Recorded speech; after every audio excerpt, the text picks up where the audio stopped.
First News, fair, accurate, you get the damn truth. Israel's military withdrew from Gaza's largest hospital after a 2-week raid there. The military killed 200 militants there and detained hundreds more. That's what these terrorists do. They harbor in schools, hospitals, places where there's large congregations of people. Palestinian residents said the troop left behind several bodies. The military described the raid and the hospital as one of the most successful they've had now during the 6-month war. Protests continue against Prime Minister Benjamin Netanyahu, but he's vowing to wipe out Hamas so they will never threaten the Jewish population in this world again. Police down in Ecuador said a gunman there attacked a group of people in a coastal city, killing 9 and injuring 10, the latest in a string of violent incidents in the South American country. The men arrived in a vehicle, according to police, entered a pedestrian street where a group of people were practicing sports. They got out and just opened up on them. No group has immediately claimed responsibility for that attack down in Ecuador. Well, as divers assisted crews with complicated and meticulous operation of removing steel and concrete from the fallen Francis Scott Key Bridge in Baltimore, some took the time on Easter to reflect that the 6 workers presumed to have died. They've only found 2. The cranes periodically swung into place. Workers are measuring and cutting steel and preparing to lift sections of this twisted bridge out of the water to get that freightway opened again for the ships. Yes, they can rebuild the bridge, but it's going to take some time. Dive teams were in the river even yesterday, surveying parts of the bridge underwater, checking on the ship to ensure it can safely be floated away once the wreckage is lifted. Workers are using torches and cranes to get these bridge pieces tore apart as they try to open up and then start reconstruction. With a population of over 1.4 billion people, there's 970 million voters in India, and their general election kicks off, pitting their prime minister against a challenger. The 73-year-old Minister Modi is first swept into power back in 2014 on promises of economic development for India, presenting himself as an outsider that will crack down on corruption. Since then, religion has been fused with politics, and they have their own national fight going on, but it is election day there. A ruling that weakened a key part of the Voting Rights Act is spurring lawmakers in several states now to enact state-level protections to try to plug the gaps that the courts opened up. Legislators in Minnesota, Michigan, Maryland, New Jersey, Florida, all pursuing state voting right acts now, building on the ones enacted by several other states. Some are taking matters in their own hands. There is some national legislation to try to expand how you can vote and when and where, but others are cracking down. We just had a Supreme Court ruling in the state of Montana with our court that ruled that the rules that our Montana state legislature passed, signed into law the way it was supposed to, they said they can't do that. It infringes on certain groups and voting rights, but actually they can, so we'll see if the state of Montana challenges it. We told you earlier, 4 of the largest school boards in the Canadian province in Ontario have launched lawsuits now against TikTok, Meta, Snapchat, saying their social media platforms are disrupting student learning. Facebook and Instagram are designed for compulsive use and have rewired the way children think, and they said their teachers have been left to try to manage this fallout. The school boards are in Toronto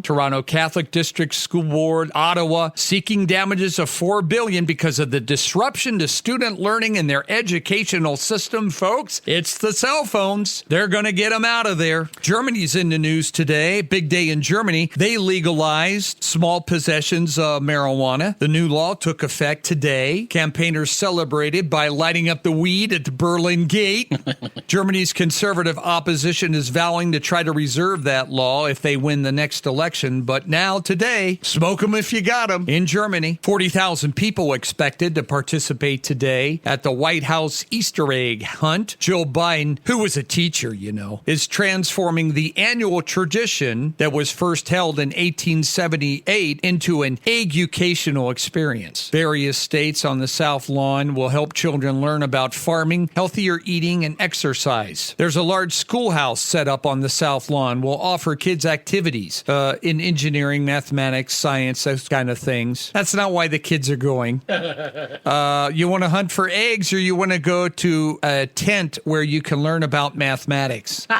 So anyway, that's what's going on at the White House today. Asian stock markets are mixed. Shanghai was up today. Improvements in manufacturing conditions in China. Sydney and Hong Kong, they're closed for the Easter Monday holiday. Tokyo's Nikkei was down 1.4%. Our U.S. markets were closed on Friday. Wall Street coasted to another winning month for the month of March. The S&P rose 0.1%, adding to their all-time high that was set the day before. Oil prices have been steadily moving up as well, with gasoline prices following around the country. Average price of a gallon of gas now at about a $3.65 mark at pumps. Although we did receive information from one of my favorite places in Glendive on Friday, the gas there was $3.23 a gallon. Boy, I'm surprised you don't just move there. I'm thinking about it. $3.23 a gallon there. Well, the theft of your information belonging to millions of AT&T current and former customers has been discovered. There was a weekend announcement, you probably didn't hear it because it was Easter and you were busy, addressing the data breach. AT&T said they found on dark web contains information including some social security numbers and passcodes for 7.6 million of their current account holders and 65 million of their former account holders. Now, whether the data originated from AT&T or one of their vendors, that's still unknown. The company added that it had launched an investigation into the incident. AT&T has also begun notifying the customers whose personal information was compromised and may have been stolen. You're driving a Kia, you're going to be at the dealership soon. Kia is recalling 427,000 of their SUVs due to a defect that may cause the cars to roll away when they're in park.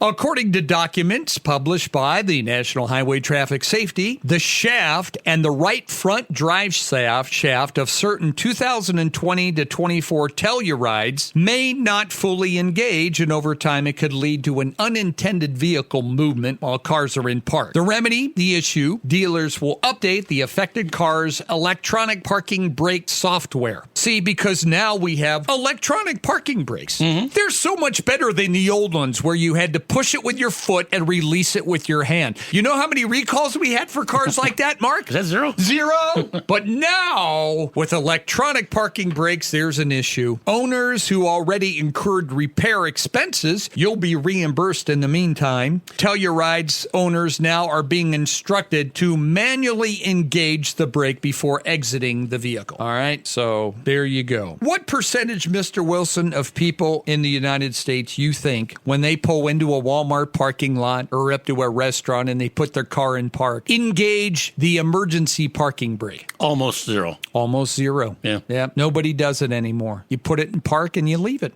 But they're still there. Right. And I use mine. do you? Yeah. Yeah. Not when it's a flat parking lot. Yeah, I never use mine. Well, the three-point line for the women's NCAA tournament game at Moda Center had a discrepancy in the distance at each end of the court, and that went unnoticed through 4 games over 2 days before somebody finally noticed the problem. The NCAA said teams and coaches agreed to play Sunday's game as scheduled with a mismatched three-point line rather than delay the game. 4 Sweet 16 games on Friday and Saturday were played without any of the participating teams saying anything publicly about the problem. The line at one end was too close to the basket, and they showed a picture of it from far away, and you could see the distance between the top of the circle and the three-point line on one end. It was like this, and the one on the other end was about like this. And nobody noticed it or said anything about it till finally they brought it up. Not something you think about. You just assume that's always going to be right. Well, and technically, each team has to play the same amount of time. That's the decision the coaches reached. Okay, we've each got a half with less. Well, yeah. Yeah. So that's probably why they decided to do it that way, but that's kind of funny. And the Powerball jackpot climbed climbed to $975 million. Nobody matched the 6 numbers drawn over the weekend. The $975 million prize for a winner over 30 years. If you take it, you'll get all of it. If you opt for cash, $471 million,